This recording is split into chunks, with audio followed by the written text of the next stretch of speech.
ప్రార్థన చేస్తున్నాం. మహాపరిశుద్ధుడైన మా పరమ తండ్రి యేసు ప్రభయ్య, ఇగోయ్యా ఈ బసవ బుధవారం తండ్రి యేసు ప్రభయ్య, అయ్యా వాక్య భాగంలో నుంచి నాయన నాతో మాతో అందరితో మీరు మాట్లాడమని తండ్రి యేసు ప్రభా నీ వందనాలయ్యా. నీ శ్రమల గుడారములోనికి తండ్రి అయ్యా మా తండ్రి మిమ్మల్ని ప్రవేశపెట్టిన దేవా యేసు ప్రభా తండ్రి నీ వందనాలు స్తోత్రములు స్తుతులయ్యా. తండ్రి గారిని మాతో ఉంచండి, పరిశుద్ధులను ఉంచండి, దేవదూతలను ఉంచండి, 24 పెద్దలను ఉంచండి ప్రభా. ఈయన ప్రతి బిడ్డను దీవించండి నాయన. నీ వాక్కును పంపించి నీవు ఇశ్రాయేలు ప్రజలను బాగు చేసినట్టుగా అయ్యా అనేకమైన బిడ్డలు ఈ యొక్క వాక్కుతో మీరు బాగు చేయమని అడుగుచూ ఉన్నాం తండ్రి యేసయ్య. రక్షణ లేని వారికి రక్షణ దయచేయండి ప్రభా. అవస్థలలో ఉన్నవారికి నాయన అవస్థలు తీసివేయండి అయ్యా. బాధలతో ఉన్నవారి బాధలు తప్పించయ్యా. వ్యాధులతో ఉన్న వారికి స్వస్థపరుస్తు నాయన. చీకట్లో ఉన్న బిడ్డలను నాయన వెలుగులోనికి తీసుకురండి అయ్యా.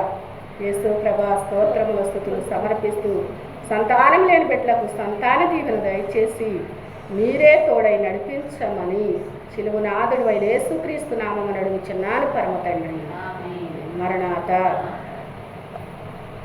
దేవుని యొక్క వాక్య భాగంలో నుంచి మరి ఆదికాండము 18వ అధ్యాయము 18వ అధ్యాయమును 26వ వచనం అన్నమాట. యెహోవా సొదొమ పట్టణములో 50 మంది నీతిమంతులు నాకు కనబడిన ఎడల వారిని బట్టి ఆ స్థలమంతటిని కాయిదువా అనెను. మరి అందుకు అబ్రహాము, ఇదిగో ధూళియు బూడిదనైనా నేను ప్రభువుతో మాట్లాడా తెగించుచున్నాను. 50 మంది నీతిమంతులలో ఒక 5 తక్కువైతే 5 తక్కువైనందున ఆ పట్టణమంతయు నాశనము చేయుదువా అని మరలా అడిగాను. అందుకైన అక్కడ 50 మంది 45 నాకు కనబడిన ఎడల నాశనము చేయను అనెను. మరి అందుకు ఇంకా ఆయనతో మాట్లాడుచు, ఒకవేళ అక్కడ 40 మందియే కనబడుతురేమో అనినప్పుడు ఆయన ఆ 40 మందిని బట్టి నాశనము చేయక ఉందునని చెప్పగా, అతడు ప్రభువు కోపపడని ఎడల నేను మాట్లాడేదను. ఒకవేళ అక్కడ 30 మందియే కనబడుదురేమో అనినప్పుడు ఆయన అక్కడ 30 మంది నాకు కనబడిన ఎడల నాశనము చెయ్యను అనెను. నీ సన్నిధి నిలుపు నాలో, నీ సన్నిధి నిలుపు, నీ ఆజ్ఞలన్నీయు అనుసరించు ఆత్మను నాకిమ్మయ్యా. నీ ఆజ్ఞలన్నీయు అనుసరించు ఆత్మను నాకిమ్మయ్యా. నీ సన్నిధి నిలుపు నాలో, నీ సన్నిధి నిలుపు. హల్లెలూయా. దేవుని యొక్క వాక్య భాగంలో ఏంటంటే మరి దేవుడు ఏం చేస్తున్నాడంటే సొదొమ అనే గొమొర్రా అనే పట్టణములో, మరి ఆ పట్టణము ఒక్కళ్ళు కూడా నీతిమంతులు లేరంట. ఆ పట్టణంలో మరి నీతిమంతులు లేరని ఆ పట్టణాన్ని ఏం చేద్దామని దేవుడు కాల్చివేయాలని నిర్ణయించుకున్నాడు. అప్పుడు అబ్రహాము గారు అంటున్నాడు, మరి 50 మంది నీతిమంతులు నాకు కనబడిన ఎడల వారిని బట్టి ఆ స్థలమంతటిని కాయిదువా అని మరి దేవుణ్ణి అడుగుతున్నాడు అనమాట. ఇక్కడ అడుగుతుంటే యేసు ప్రభు అంటున్నాడు, ఆ 50 మందిని బట్టి, నీతిమంతులు 50 మంది ఉంటే వాళ్ళని బట్టి నేను ఆ పట్టణాన్ని కాపాడుతాను అంటున్నాడు. 50 మంది కానించి మరి ఎక్కడికి వచ్చాడంటే 5 కాడికి వచ్చాడనమాట అబ్రహాము గారు. మరి ఎంతమంది తక్కువైనా ఒక్క నీతిమంతుడు కనపడినా ఆ పట్టణాన్ని ఏమంటున్నారు, కాపాడుతానంటున్నాడు దేవుడు. ఎంతమంది, ఒక్క మనిషి నీతిమంతుడు నాకు కనపడినా నేను ఆ పట్టణాన్ని కాపాడుతానంటున్నారు అనమాట. మరి ఆ పట్టణంలో ఒక్కళ్ళు అంటే నీతిమంతులు అనేవాళ్ళు లేరన్నమాట. అప్పుడు మరి ఆ పట్టణాన్ని నేను కాపాడుతానని మరి దేవుడు అబ్రహాము గారితో చెప్పుచూ ఉన్నాడు అనమాట. ఇదిగో అంటున్నాడు ఆయన. అందుకు అబ్రహాము గారు అంటున్నాడు, ఆ పట్టణాన్ని నువ్వు కాపాడతావయ్యా. ఇదిగో మరి ధూళియు బూడిదనైన నేను, ఏమంటున్నాడు? ధూళియు బూడిదనైన నేను ప్రభువుతో మాట్లాడ తెగించుచున్నాను. ఇక్కడ ఏమంటున్నాడు? ధూళియు బూడిది అంటే అంత తగ్గించుకుంటున్నాడు అనమాట అబ్రహాము గారు. మరి యొక్క బస్తవ బుధవారానికి పేరు ఇక్కడ మరి నేను ధూళి అయి ఉన్నానయ్యా, బూడిదనై ఉన్నానయ్యా అని మరి ప్రభుతో చెప్పుచ్చు ఉన్నాడనమాట. అంటే నన్ను నేను తగ్గించుకుంటున్నానయ్యా, నేను అలాంటి వాడిని ప్రభా, అడిగినప్పుడు నీవు మరి ఆ పట్టణాన్ని నీవు కాపాడుతావా అని మరి దేవుడితో మాట్లాడుచు ఉన్నాడు. మరి బసవ బుధవారానికి ఎందుకని ఆ పేరు వచ్చిందంటే అబ్రహాము గారు ఇక్కడ నేను ధూళినై ఉన్నానయ్యా, బూడిదనై ఉన్నానయ్యా అని మరి ప్రభుతో చెప్పుట వలన ఈ యొక్క రోజు బసవ బుధవారం అనే మరి పేరు వచ్చిందనమాట. మరి ఇశ్రాయేలీలు ప్రజలంట ఐగుప్తులో నుండి బయలుదేరి ఎక్కడికి వచ్చారో? పాలాసీనకు ప్రయాణించింది 40 సంవత్సరాలంట. వీళ్ళు ఇశ్రాయేలీలు ప్రజలు ఎన్ని సంవత్సరాలు ప్రయాణం చేశారంటే 40 సంవత్సరాలు ప్రయాణము చేశారు.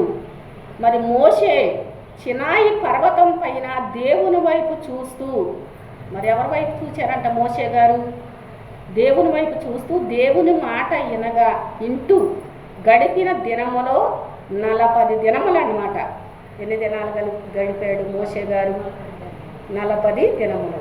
మరి ఈయన అన్నము తినలేదు, నీళ్లు తాగలేదు. సినాయి కొండపైనే దేవుణ్ణి చూస్తూ ఆయన మాట వింటూ మరి దేవుడితో గడిపాడనమాట మోషే గారు. ఆయన అన్ని మరి దినములు 40 దినములు ఉపవాసం చేసినా కూడా మరి ఆయన సత్తువ తగ్గలేదంట, ఆయన కంటి చూపు మందగిల్లలేదంట. మరి ఎందుకని? మరి అంత భక్తి పరుడు గనక ఆయనతో పాటు మరి మనమైతే చేయలేం. కానీ మరి మనం ఏం చేయాలి? దేవుని సన్నిధిలో ప్రార్థన చేయాలన్నమాట. మరి తర్వాత మోషే సినాయి పర్వతం పైన ప్రజల పాప పరిహార మధ్యవర్తిగా ఉన్న దినములు 40 దినములు. ఏంటంటే ఇశ్రాయేలీలు ప్రజలు పాపము చేశారని మరి దేవుడు ఆయన అనుచూ ఉండగా వాళ్ళందరినీ నేను తోసివేస్తా, మరి వాళ్ళు కూడా నేను పాడు చేస్తానని దేవుడు అంటూ ఉంటే మరి ఆయన సినాయి పర్వతం పైకి వెళ్ళి ప్రజల పాప పరిహార మధ్యవర్తిగా ఉన్నాడనమాట. ఆయన అంటే వారి యొక్క పాపాలు మరి ఒప్పుకునుచు దేవుడితో గడిపిన దినములో 40. తర్వాత ఏలియా గారు మరి అరణ్యములో ఏం చేశారంటే ఉపవాసముతో నడిచిన దినములో 40. ఈయన ఎట్లా నడిచాడంటే అరణ్యంలో ఏలియా గారు ఒక్క పూట భోజనం తిని 40 దినాలు నడిచాడనమాట. మరి దేవుడు అన్నాడు, నీ శక్తికి మించిన ప్రయాణము నీకు సిద్ధమై ఉందలే అని ఏలియా గారితో చెప్పారనమాట. ఈయన మరి అరణ్యంలో ఉపవాసం చేశాడు, నడిచాడు 40 దినములన్నమాట. మరి యేసుక్రీస్తు ప్రభు అరణ్యములో మృగాల మధ్య చేసిన ఉపవాసము 40 దినములు. యేసు ప్రభు ఎన్ని దినాలు చేశారు? 40 దినాలు మృగాల మధ్య నడిచాడంట ఆయన. మరి ఏ యొక్క మృగము కూడా ప్రభువుకి హాని చెయ్యలేదన్నమాట. మరి ఎందుకని? ఆయన దేవుడు మరి ఈ లోకానికి వచ్చాడు.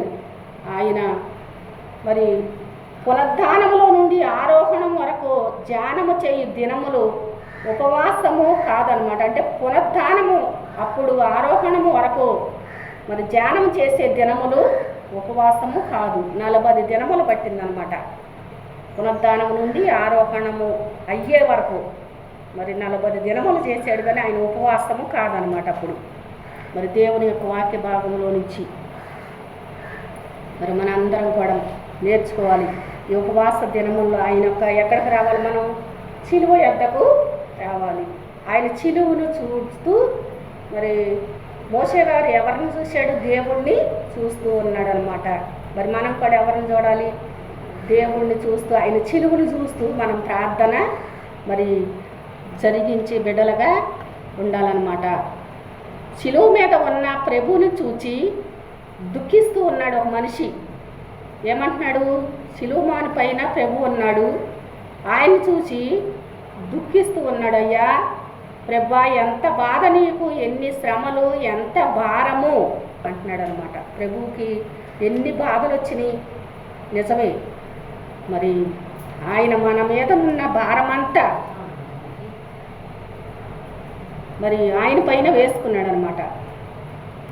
ప్రభువా నా మీద ఉన్న పాప భారము, వ్యాధి భారము, శిక్ష భారము నీ మీద వేసుకున్నావు అంటున్నాడు అనమాట. ఈ యొక్క మనిషి ఏమంటున్నాడు? యేసు ప్రభా శిలువ మీద ఉన్నావయ్యా, నీకెంత బాధ, నీకెన్ని శ్రమలు, ఎంత భారమో నీవు మోస్తూ ఉన్నావయ్యా. నా మీద ఉన్న పాప భారము, వ్యాధి భారము, శిక్ష భారము నీ మీద వేసుకున్నావయ్యా. అందుచేత నాకు దుఃఖము వస్తుంది. నా అవస్థలు, చిక్కులు నీకెట్టున్నవో కానీ నాకు మాత్రము హాయిగా ఉన్నది అని సంతోషించుచు ఉన్నాడు. ఎందుకని? ఆయన మన బాధలన్నీ, మన వ్యాధులన్నీ, మన యొక్క కలిగిన సమస్తమైన చెడంతా కూడా ప్రభు పైన వేసుకున్నాడు. అందుకనే మనకి ఎట్లా ఉంది? హాయిగా ఉంటుంది అన్నమాట. మరి ప్రభువుకేమో మరి బాధగా ఉంది. బాధ లేదు, బాధ అయినా ఆయనకు బాధ కాదు. ఎందుకంటే ఆయన ఈ లోకానికి వచ్చింది మరి మనల్ని బాగు చేయటానికి. మరి నా పాపముల వలన ప్రభువును దుఃఖపరిచానని దుఃఖపడుచు ఉన్నాడు ఒక మనిషి. ప్రభు వచ్చి ఆదరించగా మరి సంతోషము కలుగుతుందన్నమాట. ఎందుకని?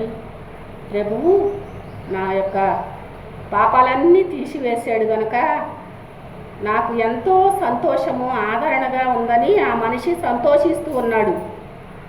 ప్రభువా నా పాపములు, నా వ్యాధులు, నా బాధలు, నా శిక్షలు నీవు మోసుకునుచున్నావు. దుఃఖము కలిగి ఉన్నను నా మీదకు రానిచ్చినవి ఆయన మీదకి మళ్ళినవి దుఃఖపడును. ఆయన మీదకు వచ్చినాయి అన్నమాట. నా మీదకు రావలసిన మరి దుఃఖము, బాధలు, వ్యాధులు అన్నీ కూడా ఎవరి మీదకి వచ్చినాయి అంట? దేవుని మీదకి వచ్చినాయి అని ఆయన బాధపడుచు ఉన్నాడు. మరి దేవుడు మన కోసమే, నా మీద లేవు, ఆయన మీదకి పోయేను, సంతోషపడును. నేను అయోగ్యుడను, ఎన్నిక లేని మనిషిని, నా కొరకు నీవు ఎన్ని శ్రమలో పొంది ఉన్నావు అని దుఃఖపడుచు ఉన్నాడనమాట. మరి మన మీదకి వచ్చే ఈ యొక్క వ్యాధులు కానీ, బాధలు కానీ, దుఃఖము కానీ మరి యేసుక్రీస్తు ప్రభువు మీద వేసుకున్నాడనమాట. ఆజ్ఞలకు విరోధముగా పాపము చేసినాడు. నేను పాపము చేసినానని మారు మనసు పొందినప్పుడు మరి దుఃఖిస్తూ ఇదే దుఃఖము. ఆయనే అతడు పాపము చేసినప్పుడు దుఃఖపడడు, సంతోషిస్తాడని తర్వాత మారు మనసు పొందినప్పుడే దుఃఖము. ఇది ఒక మనిషి కథ అనమాట. మరి మారు మనసు పొందేటప్పుడంట మనిషి మరి దుఃఖపడుచు ఉన్నాడు. యేసు ప్రభువును చూస్తూ మరి ఆయన శ్రమలను చూస్తూ, ఆయన చిలువను చూస్తూ ఈ మనిషి ఏం చేస్తున్నాడంటే, యేసు ప్రభువుకి ఇన్ని శ్రమలు వచ్చినా, ఇన్ని కష్టాలు వచ్చినా ఆయన సిలువమాను పైన కానీ లేకపోతే ఎక్కడైనా సరే ఆయన ఏడవలేదు. కానీ ఏం చేశాడు? మన కోసమై పాప పరిహారార్థ మరి కోసమై ఈ లోకానికి వచ్చి ఆయన మరి భారమైన సిలువను మోసాడనమాట. మరి మన మీదకు వచ్చే ఈ యొక్క బాధలన్నిటినీ తొలగించడానికి ఆయన మరి ఆ సిలువు భారాన్ని మోసాడనమాట. మరి యేసుక్రీస్తు ప్రభు ఈరోజు మరి యేసుక్రీస్తు ప్రభువుని గురించి మనం చెప్పుకొనిచ్చి ఉన్నాము. ఆయన బాధ పడి మనకు సుఖాన్ని ఇస్తానికి ఆయన ఈ లోకానికి వచ్చాడు. ఆయన కష్టపడి మనల్ని సుఖపెడటానికే ఈ లోకానికి ఆయన వచ్చి ఉన్నాడనమాట. మరి యేసుక్రీస్తు ప్రభు యొక్క వాక్య భాగంలో అతడు కోపపడని ఎడల నేను ఒక్క మారే మాట్లాడేదను, ఒకవేళ ఇక్కడ 30 మంది కనబడదుయేమో అనినప్పుడు ఆయన అక్కడ 30 మంది నాకు కనబడిన ఎడల నాశనం చేయను అని చెప్పాను. అందుకు అతడు ఇదిగో ప్రభువుతో తెగించి తిని ఒకవేళ అక్కడ 20 మంది కనబడుదురేమో అని, అప్పుడు ఆయన ఆ 20 మందిని బట్టి నాశనము చేయును అనగా అతడు ప్రభు కోపపడని ఎడల నేను ఒక్క మారే మాట్లాడేదను, ఒకవేళ అక్కడ మరి 10 మంది కనబడుదురేమో అనినప్పుడు ఆయన ఆ 10 మందిని బట్టి నాశనం చెయ్యక ఉందునని చెప్పుతున్నాడు. యెహోవా అబ్రహాముతో మాట్లాడుట సాలిచ్చి వెళ్ళిపోయెను. అబ్రహాము తన ఇంటికి తిరిగి వెళ్ళిపోయాడనమాట. హల్లెలూయా. మరి దేవుని యొక్క వాక్య భాగం బట్టి మరి మనందరం కూడా ఆయన మరి బూడిద ధూళి అయి ఉన్నానని ఎట్లయితే చెప్పుచూ ఉన్నాడో మనం కూడా ఈ యొక్క బసవ బుధవారము రావాల్సిన దీవెనలతో ఆశీర్వాదములతో ప్రభు మనల్ని అలంకరిస్తాడు. మరి మనం సిద్ధపడి అనేకమైన బిడ్డలను సిద్ధపరిచే బిడ్డలుగా, ఆయన త్రోవలో నడిపించే బిడ్డలుగా ఈ యొక్క వాక్యము ప్రభు మనందరి వెనుకిట్లో దీవించి ఆస్వాదించునుగాక. ఆయన కృపలో మనల్ని భద్రపరచునుగాక. దేవునికే మహిమ కలుగునుగాక. విన్న వాక్య భాగం ప్రభు ప్రతి హృదయములో కూడా మరి నీరు కట్టినట్టుగా ఫలించి అభివృద్ధి చేయునుగాక. మహాపరిశుద్ధుడు అయిన పరమ తండ్రి యేసు ప్రభువయ్య, మీ వందనాలు స్తోత్రములు స్తుతులు సమర్పిస్తూ ఉన్నావు నాయన.